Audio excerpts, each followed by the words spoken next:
আসসালামু আলাইকুম। মোরশেদা মিনি কিচেনে আপনাদেরকে স্বাগতম। আশা করছি আল্লাহর রহমতে আপনারা সকলে অনেক ভালো আছেন। তেল ছাড়াও যে জলপাই দিয়ে এত মজা করে গোল্লা আচার তৈরি করা যায় সেটা কিন্তু অনেকেই জানে না। আবার এই আচারটা রোদে শুকানোর কোনো ঝামেলা ছাড়াই 1 বছরেরও বেশি সময় সংরক্ষণ করে রাখতে পারবেন। জলপাই এর গোল্লা আচার বা জলপাই এর মাসাল্লা যেটাই বলেন না কেন, আচারটা এত বেশি মজা হয় আর অনেক বেশি লোভনীয় হয়। একটা দুইটা খেলে মনই ভরবে না, শুধু খেতেই থাকবেন। আমার আজকের এই রেসিপিটি ভালো লাগলে আমার চ্যানেলটি সাবস্ক্রাইব করবেন। তাহলে আর দেরি না করে চলুন মূল রেসিপিতে চলে যাই। আজকের জলপাই এর গোল্লা আচার বানানোর জন্য এখানে 2 কেজি জলপাই নিয়েছি। জলপাইগুলো সিদ্ধ করার জন্য একটি প্যানে নিয়ে নিয়েছি আর দিয়ে দিচ্ছি পরিমাণ মতো পানি আর দিয়ে দিলাম 1/2 চা চামচ হলুদ গুঁড়া। এখন ভালোভাবে মিশিয়ে নেব। আপনারা চাইলে সামান্য একটু লবণও দিতে পারেন, তাহলে অনেক জালো জালো জলপাইগুলো সিদ্ধ হয়ে যাবে।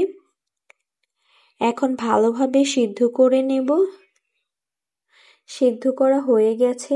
আমি জলপাইগুলো পুরোপুরি সিদ্ধ করে নিয়েছি, একদম নরম করে। আপনারা দেখে নিশ্চয়ই বুঝতে পেরেছেন।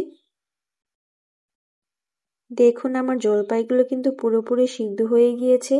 এদিকে মশলা বানানোর জন্য নিয়ে নিয়েছি 2 টেবিল চামচ 5 ফোড়ন ও 10-12টি শুকনো মরিচ।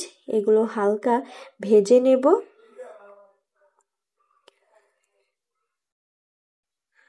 ভাজা হয়ে গেছে, এখন ব্লেন্ডারে ব্লেন্ড করে নেব। জলপাই এর গোল্লা আচার বা মশলা আচার তৈরি করার জন্য এই জলপাইগুলোকে ভালোভাবে সিদ্ধ করে নেওয়া খুবই জরুরি। জলপাইগুলোকে আমি পানি ঝরিয়ে তুলে নিয়েছি। এরপর কিছুটা ঠান্ডা হয়ে গেলে জলপাইগুলোকে আমি ম্যাশ করে নিচ্ছি।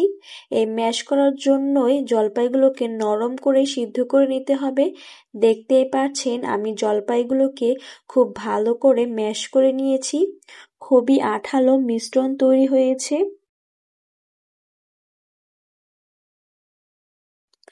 এখন ম্যাশ করা জলপাইগুলো একটি প্যানে নিয়ে নিচ্ছি।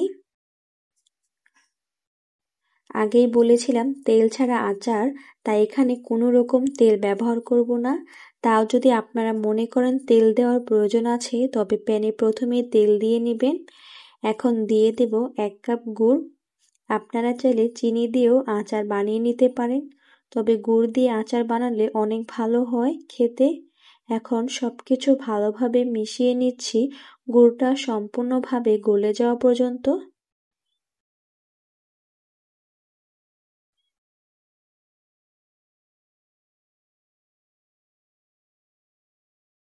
গুড়টা সম্পূর্ণভাবে গলে গিয়েছে। এখন এখানে দিয়ে দিচ্ছি 1 চা চামচ শুকনো মরিচের গুঁড়ো, সুন্দর কালার আসার জন্য। তবে আপনারা চাইলে এটা স্কিপ করতে পারেন। এখন এখানে দিয়ে দিচ্ছি লবণ 1 টেবিল চামচ।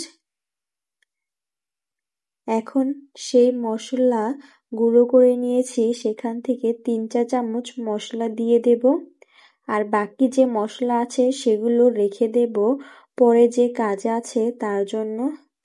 এই আচার বানানোর জন্য বাড়তি কোনো মশলা লাগবে না। এখন সবকিছু ভালোভাবে নেড়ে চেড়ে মিশিয়ে নেব। মেশানো হয়ে গেছে। এখন অনবরত নেড়ে চেড়ে নেব যতক্ষণ পর্যন্ত না সুন্দর কালার আসে।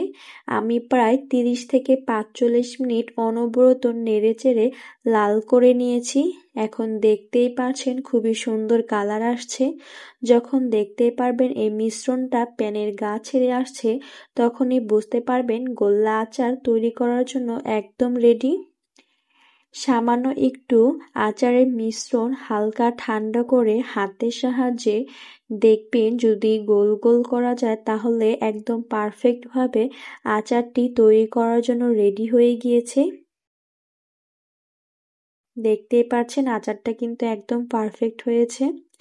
এবার আচারটা চুলা থেকে নামিয়ে কিছুটা ঠান্ডা করে নেব, তবে সম্পূর্ণ ঠান্ডা করা যাবে না। আচারটা যখন ঠান্ডা হয়ে যাবে, তবে একদম ঠান্ডা না, হালকা গরম রয়েছে। এখন গোল্লা আচার বানিয়ে নেব। এর জন্য হাতে সামান্য সরিষার তেল মাখিয়ে নিয়েছি, আর একটি চামচ নিয়েছি, চামচটিকেও সরিষার তেল দিয়ে মেখে নিয়েছি। যেহেতু আচারটি অনেক বেশি আঠালো, তাই হাতে লেগে লেগে যাবে, এর জন্য একটু তেল মেখে নিলে হাতে মাখাবে না। চামচ দিয়ে মেপে নিলে সবগুলো একই সাইজের হবে। হাতের মধ্যে কিছুটা আচারের মিশ্রণ নিয়ে নিচ্ছি, আর একটি করে জলপাই এর বিচি মাঝখানে দিয়ে দিচ্ছি। এবার হাতের সাহায্যে গোল গোল গোল্লা বানিয়ে নেব।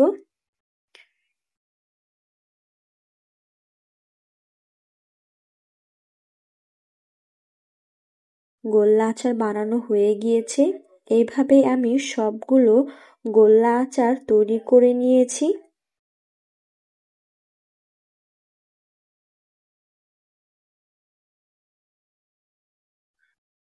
সবগুলো গোল্লা আচার তৈরি করা হয়ে গেছে, কিন্তু এখনো কিছু কাজ বাকি আছে। জলপাইয়ের গোল্লা আচারের উপরের যে লোভনীয় দুধটা দেওয়ার জন্য একটি বাটিতে নিয়ে নিচ্ছি হাফ কাপ চিনি। আগে যে মশলা বানিয়ে নিয়েছি সেখান থেকে মশলা দিয়ে দিচ্ছি কিছু, আর দিয়ে দিচ্ছি হাফ চা চামচ লবণ। আপনারা চাইলে বিট লবণও দিতে পারেন।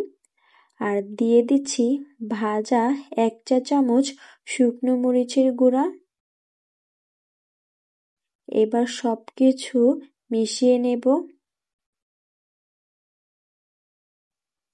এবার একটি করে গোল্লা আচার দিয়ে মশলার সাথে কোটিং করে নেব। এভাবে কোটিং করার জন্য এই আচারের লুক, টেস্ট দ্বিগুণ বেড়ে যায়। আর এর জন্যই এই আচারের নাম হয়েছে জলপাই মাসালা আচার। চাইলে সবগুলো এভাবে বানাতে পারেন বা কিছু মশলা ছাড়াও রাখতে পারেন। আমি এভাবে সবগুলো আচার মশলার সাথে ভালোভাবে গড়িয়ে নেব।